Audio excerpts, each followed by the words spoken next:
Hello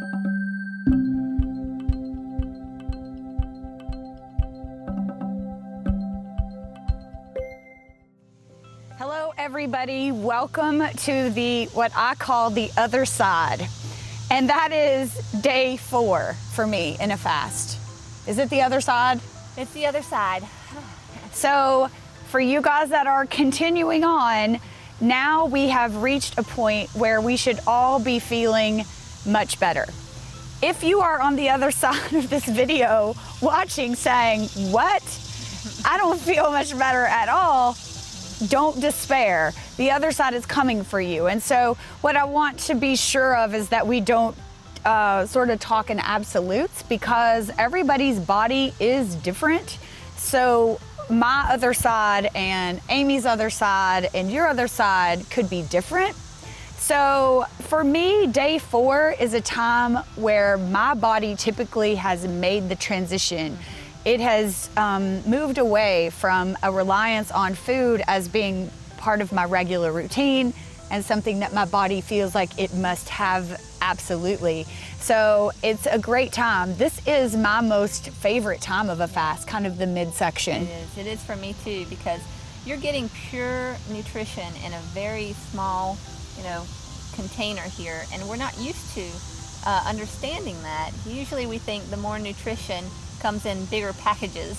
Right. But no, it's not the case. Great things come in small packages. Yes. So this is why you're feeling like you don't need to eat, because your body's saying, I have everything I need. Thank you very much. Yes, yes. And the days and the struggles of days 1 through 3, I can tell you are going to be sort of long gone in days 4 through 6, and that feels amazing.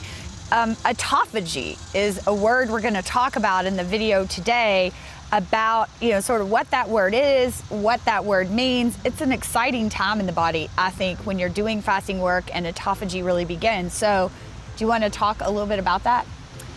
Yeah. Now, I think everybody has this idea of what you're doing with yourself when it comes to fasting. Now, what would you consider autophagy means to you? Autophagy for me is, again, this is the doctor over here. I'm going to give it to you in my words.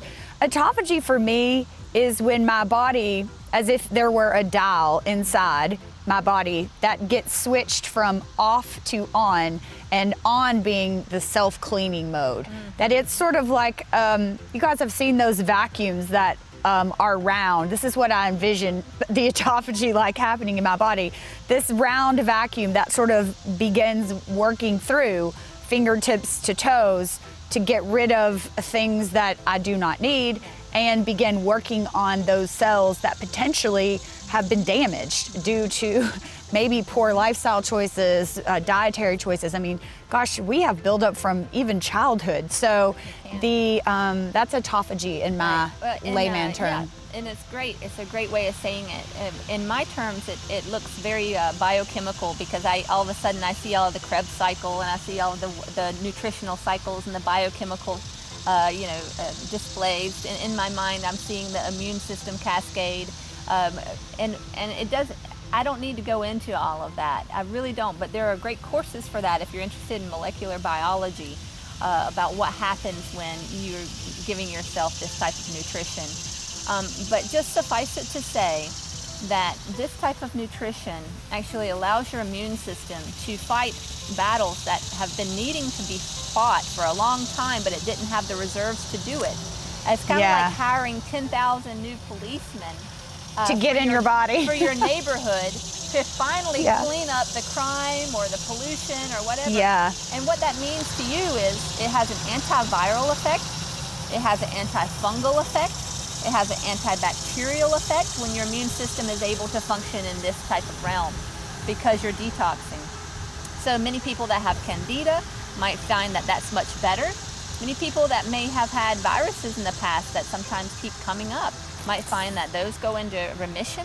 Right. Many people that have chronic bacterial infections might find that that gets better as well, because the immune system, like I said, is baited for bear now, and it can go after anything it needs to resettle old contracts that don't work for it anymore. And it could also be that many of the research and things that I study these days say that often a symptom in the body is really the last stage of something bad coming. So if, as an example, my elbow's hurting, then maybe the reason my elbow is hurting has been starting for a long time. And when it finally hurts, that's the end stage. That's the last signal for the body, like waving its hands like something is hurting, you know? And so inflammation has really grown from a bushfire to a forest fire. And so the ability for us in this longer fasting to hire the extra policeman, turn the dial to self-clean, is really preemptive. It's a preemptive strike against all the elbow aches, and that's a sort of a silly example, but you know, maybe even a preemptive strike against those diseases that we could prevent. It's a preemptive strike against inflammation. Inflammation happens in acidic environments, and so if your GI tract has been full of a lot of American diet, fats and sugars, what happens is you have a lot more inflammation than the other person, okay? Now, we get used to that, and that becomes our baseline. And so the problem with that is that we never see ourselves in any other way. But when you're fasting and you've gone from an acidic type of GI environment to an alkaline environment, now your body is posed and ready to be able to get rid of inflammation. What ends up happening is you can absorb so many more vitamins and minerals in an alkaline environment than you can in an acidic environment that things are able to repair. The immune system, which is where inflammation is caused, can calm down from a reactive state to a proactive state. And that's huge because most people live in catabolism, meaning that things are breaking down all the time. But when you're in this fasting state, things begin to become anabolic, which means building up. And that's a whole cellular process we won't get into, but just know that you're making these shifts naturally without you even having to think about it because of the wisdom of your bodies during this time.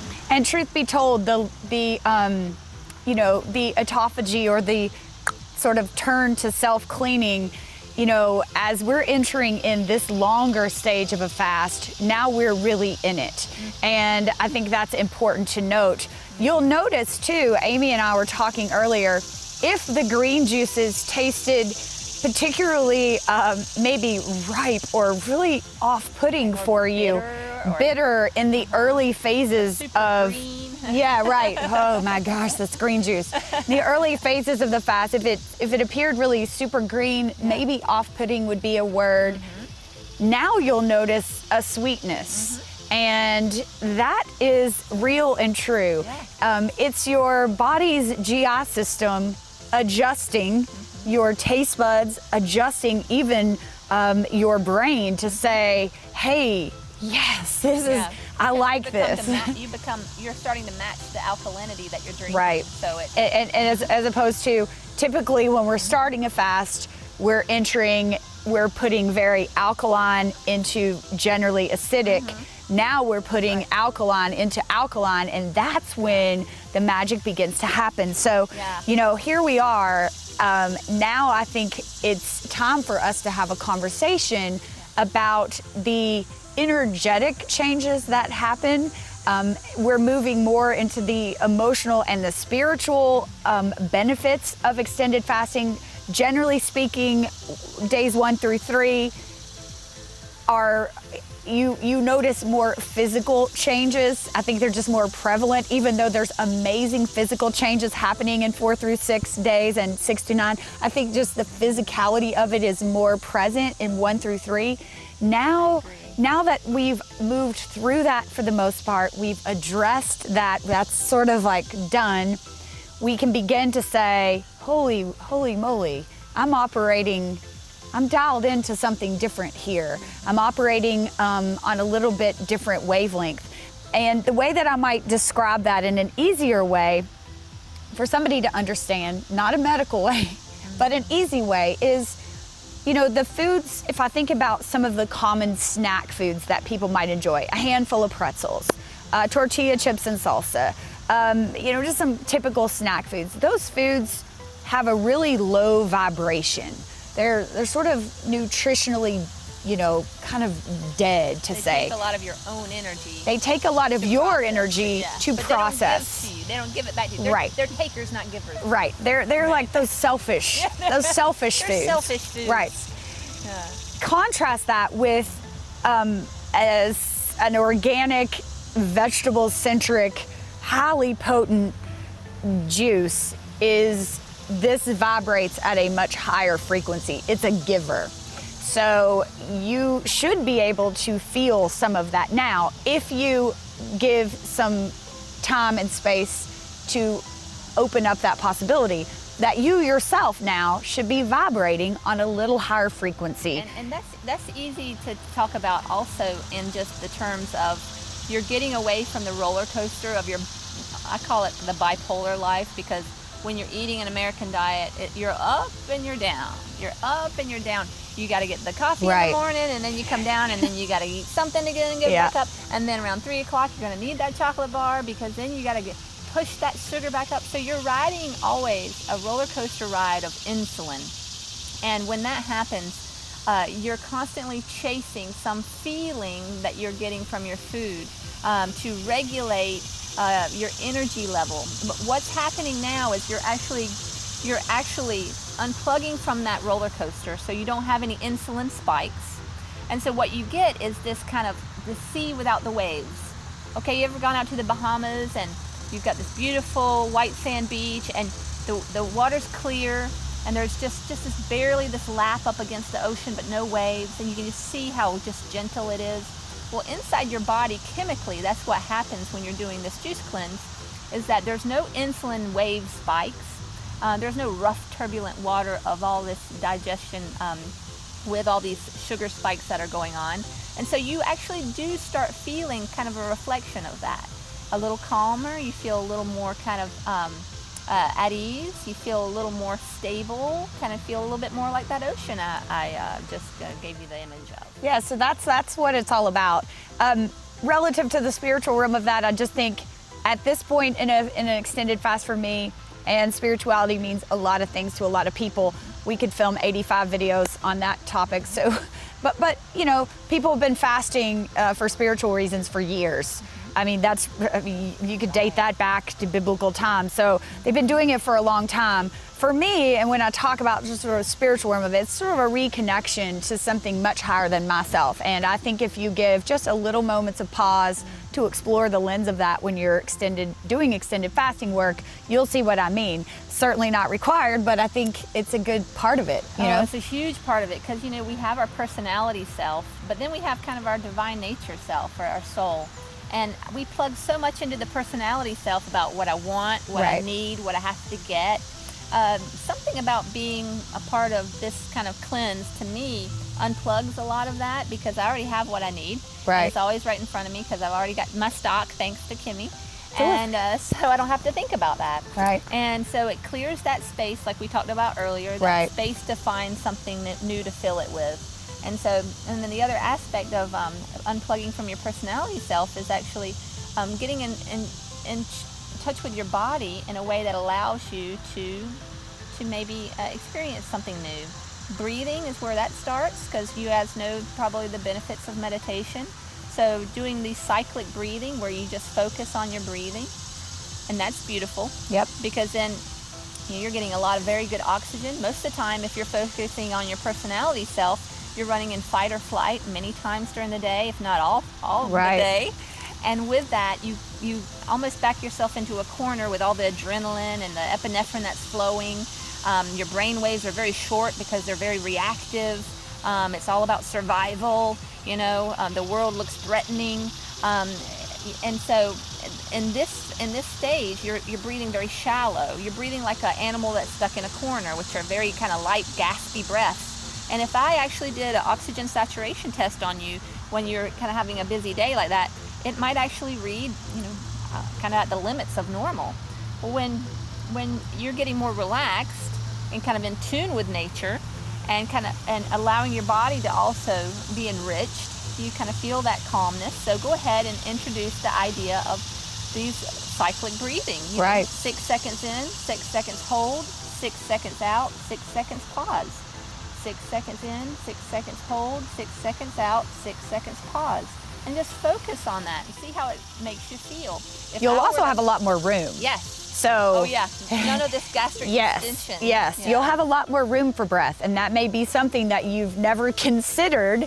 It may be something that you've never experienced, but now you will have full range of space, and I think that really encourages or makes that process a little bit easier. Yes, and you have space in your mind too, because you don't have these spikes of caffeine, you don't have these spikes of sugar that are calling your attention to other things. So you actually, if you ever wanted to start a very effective meditation time, this is the time to do it, to be honest. It is. Because you're kind of at your calmest level when it comes to biochemically. And I think it can also be a tool in your sort of extended fasting playbook, if you will, to really help you get through if you are considering interrupting your fast and sort of stopping. Maybe spending some time in meditation, spending some time going back to the why of this work will help you push through. This time, I think, is a time where people do experience some maybe questions about going on. If you've intended and set yourself on a 6-day fast, at day 4, you might experience some, am I gonna continues? And so doing that meditative work, that introspective work, going back to the why you started this to begin with, can really be helpful there. So I think that's really important. Yeah, and also I would say, during this time you haven't had heavy food in your body for a while, so many people will kind of feel a little lighter. Even at this point, your clothes will actually start to fit better just even in 4 days. Yes. But not only that, a lot of people just feel lighter in general. They've used food as kind of a grounding mechanism for themselves to be kind of connected to the world. So when you have the absence of that, it's really important for you to get out in nature. On some bare feet, green grass, just some in an open sky. Think about grounding yourself into the earth. There's some great books on that called Earthing. There's negative ions that come up and go into your legs and up to your body and just give you that kind of charge that only nature can. But that grounding is very commonly missed in the fasting process, and I think that we need to highlight that. In addition to skin brushing and these mineral baths and getting great massages or during this time, then think about the grounding as a part of that, because it's definitely good for you. I remember there's old Native American cultures that say that they were when they saw the white men coming in shoes and separating themselves from the earth, that they might actually get sick because they never had connection with the mother. So Mother Earth has something to offer. Any stroll through the woods will tell you what that can do for you. All of a sudden your mind kind of is more calm and you feel more resonant. So, and it's easy. I mean, there again, we're talking about something that's so easy. Take off your shoes. Yeah. And I'm getting my negative charge right now, and go for a walk. I think a lot of people miss that about walking outside. And I will tell you, if you exercise regularly, I hope you do. One of the benefits you'll also see at this time, I feel like my personal exercise practice, which happens to be yoga, is on fire during this sort of phase of the fast. I feel just like everything just works better. I don't know. I feel like just everything about my practice is elevated. And I actually once said to my teacher, I feel like I can just levitate across the room. It's just like really, so whatever form of exercise you choose, may not be yoga, may be something different. I suspect that you'll find you're just like pro at it right now. You'll just feel really good. So that's something that I also see in this phase of the fast. Because it's a big point that I think you guys are going to be interested in. I do want to spend some time on a topic which is probably going to be shocking to some of you, and it is this idea about your elimination organs and what should be happening there at this point.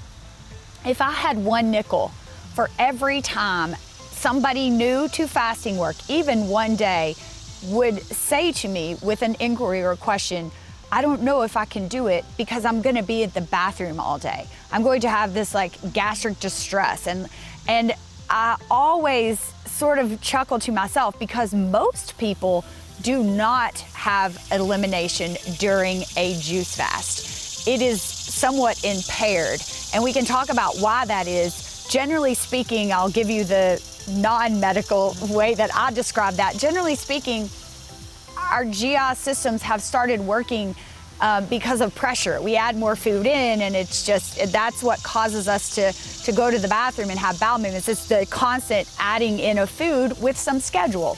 But what should really happen is we should be able to do that on our own and with some vacuum. Is that fair? Yeah, so the bulk of the food that you eat, a lot of it, if it's vegetable, is non-soluble fiber. And so it gets pushed through like any product that you would, if you have ever seen juice, centrifuge juicing. Yes. You'll get one side of it full with things that are just undigestible that you put in the garden. It's just the chaff, it's the stems, it's the skeleton of the plant. So yeah, and our body has to take care of that when you eat the whole food. What you're looking at here is insoluble fiber, which is basically the plant's blood.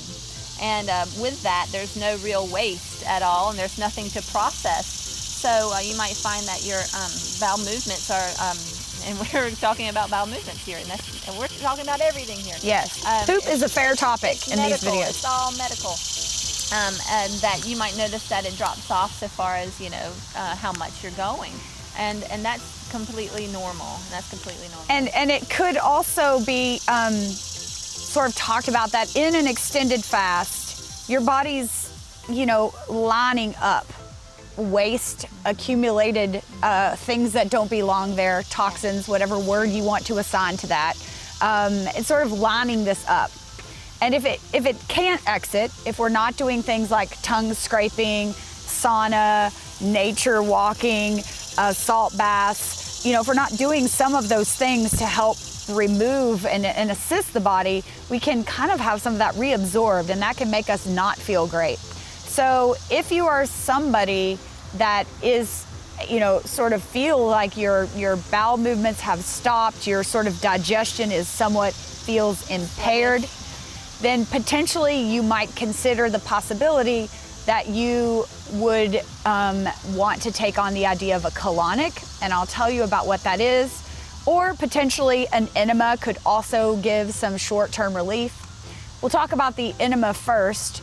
It's a pretty benign, easy thing to do.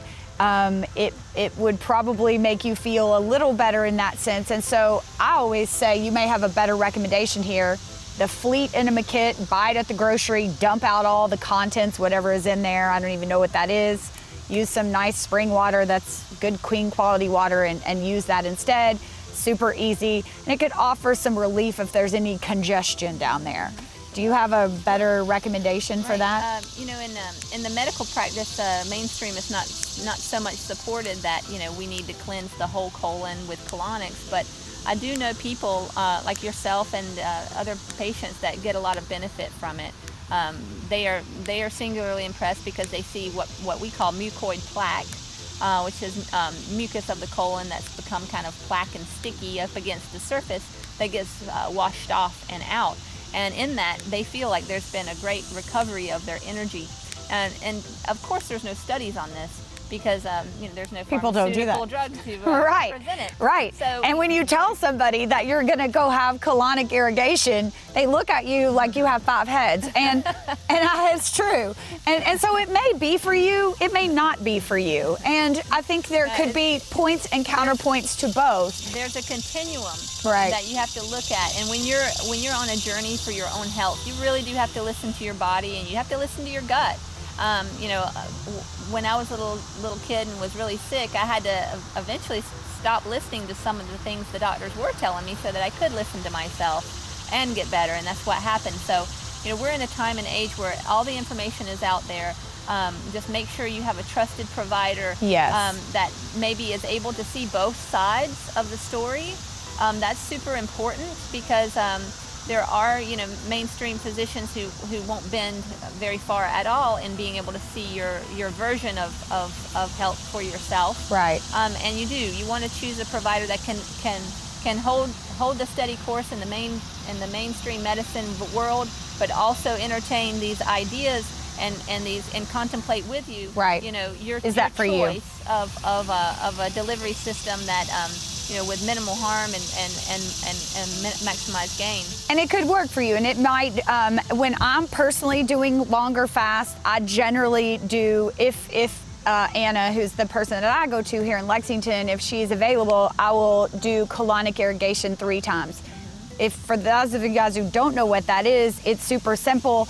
It's essentially a way to using water and water alone to hydrate a greater part of your colon. To say that it can reach all the way through, you know, who knows, but maybe like versus an enema just reaching just the very, you know, sort of last part of your body. This is going to provide an irrigation service throughout your colon. And it has been my experience, I've done this a lot of times, that there is most assuredly a feeling of, would it be lightness? I don't know what the feeling is, but certainly some sort of elevated feeling. I've done fasting work without having done that also. So again, it is not required. It's something that I do personally. I learned about this. I've told many of you in earlier videos or in our Facebook living room. I've done 3 or 4 guided 10-day juice fasts with Natalia Rose, and she's a big advocate of colonic work. I believe she has an in-home colonic system for herself. She's really into the work. And so because I trusted her as a teacher, I did try it out. And I, like I said, it's not something that I do outside of fasting work. I only do it if I'm doing an extended fast, but you might find it beneficial. You might find doing research about colonic irrigation, you might decide it's for you or not. But it is worth saying that anything we can do to help our body, you know, with elimination, through tongue scraping, infrared sauna and sweating, salt baths, anything that we can do to assist the body during this time is great. Yeah. There are a lot of people that have had back injuries which have not allowed them to be able to eliminate normally because of nerve issues to that area. And I have a friend who's also a practitioner who does her own colonics to gravity instead of pushing it through with a machine. She does them at home, but she introduces probiotics into the water, medicinal kind of herbal teas as part of the fluid. So she's giving back to the colon something rather than just distilled water. So there's a whole science out there on how to do that. As we're getting into the microbiome and studying the good gut flora, from your small intestines all the way through to the large intestines, we're learning more about how we can create a better habitus for those little creatures that live within us that help us so much. And so, the jury is still out on whether colonics strip us from any kind of flora in our lower tract or not. We're not really sure. So I think more studies are needed for that. And I do think the gravity-based systems, I've done both. I had a gravity-based colonic in New York City at a place called Light. Love Your Transformation. It was an amazing experience. Unfortunately, here in Lexington, I'm not sure, I don't know a lot about the availability of colonic irrigation in lots of areas. Unfortunately, here there is not a gravity-based system, although I've had good experience with the additional system. It just operates in the wall instead of with gravity. But it is something to research. It's something to do your own research on. It's something to sort of like put the lens in front of you, look through it. Does this make sense for me? Is this something I would try on? It's not something that somebody could tell you have to do this. That's not the way that this works. So anyway, that's my 2 cents on it. We want to be doing everything we can to encourage elimination of the body, whatever that means for you. And people may ask, well, do I need to supplement? With a probiotic or while I'm doing the fasting? And I'm going to tell you right now that what you're doing with this juicing is actually better than pretty much any probiotic you can take. You're creating an environment with this juice that allows you to shift your normal gut flora from a less desirable type gut flora to a much more desirable gut flora that's going to work with you for digestion and also losing weight. Because when you drink these kind of fluids and foods, the green vegetable type, Those type of bacteria are anti-inflammatory, anti-obesogenic, which means that they let some calories pass through rather than grabbing onto all of them for you, and just actually they harmonize with your gut. So instead of the fast food type bacteria in your gut, the type that break down high fats and sugar, they're the ones that are going to cause you the most inflammation, and they're also going to grab every calorie that you eat so that you have a harder time maintaining a lean body mass. So when people ask, do I need to take a probiotic while I'm doing this? No, this is actually the probiotic. This is actually the prebiotic, meaning the food that feeds the gut flora, the probiotics within you. Okay? So we really don't have to supplement in that way. If you are doing a longer fast, I want to talk for just a second about this idea of interruption. And then we'll be almost ready to conclude with our pro tips. But interruption is a better way to think about stopping or quitting, right? We're not quitting. We're not, and quitting has a really negative, I don't know, it feels negative to me. And judgmental. And judgmental. Yeah. You know, you are your own expert. You are your own body's expert. Absolutely. And there could be reasons that you need to interrupt a fast. And an interruption doesn't mean that the work that you've done up to this point is in vain and for naught. That is just not true. So if you need to interrupt for whatever reason, then just sort of know that that's okay. I'm not encouraging anybody to interrupt. I'm just simply saying that, you know, be aware to the possibility that you might need to interrupt. And I think generally speaking, there's a big difference between just a general feeling of malaise and knowing that your body is going through a transition and something where you just feel absolutely terrible. And in that case, it might be, you know, your body might be fighting a bug. You know, there could be any number of reasons. And it might be the right thing to interrupt. If you have to interrupt, you would obviously just follow a breaking a fast protocol, starting out with lots of great, you know, maybe soft smoothies, soups, broths, steamed vegetables, small salad, all of that sort of thing. The same thing we would encourage us all to do while we're actually going to go all the way through and break the fast. So I just wanted to point that out. I think Amy and I would be happy to, if you felt like you were questioning if you needed to interrupt, I think both of us would be willing to, you know, sort of listen to sort of what's happening and give you some thoughts there. But again, you are your own expert in your body and you sort of know, don't you think? If it's time to interrupt. There's no pressure on you to perform or to outperform. Right. You're validated just by thinking of doing this. Your efforts are enough just by having this thought. You know, a lot of people that stop smoking, it takes 8 tries for them to finally stop smoking.